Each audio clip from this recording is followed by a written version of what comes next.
A housing and homelessness problem, and calls for a hardship fund for families due to the cost of living crisis.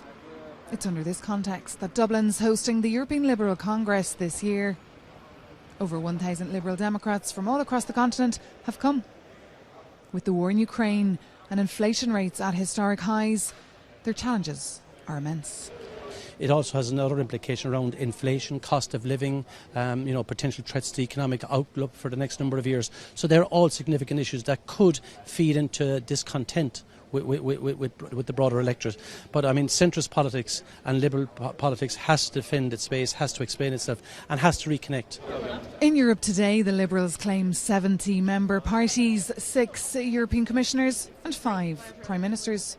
Among them, Xavier Bettel, the Prime Minister of Luxembourg, who strongly criticised his Hungarian counterpart Viktor Orbán for his blackmailing while negotiating sanctions against Russia.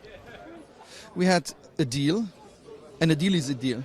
And it's not the day after that you say that it threatens and you say that you don't accept the deal because someone is on the list, the sanctions list, and it was known that Kirill was on the sanctions list. I made an SMS to Viktor to tell him that this was not acceptable, that I was really not amused about this. This was not acceptable.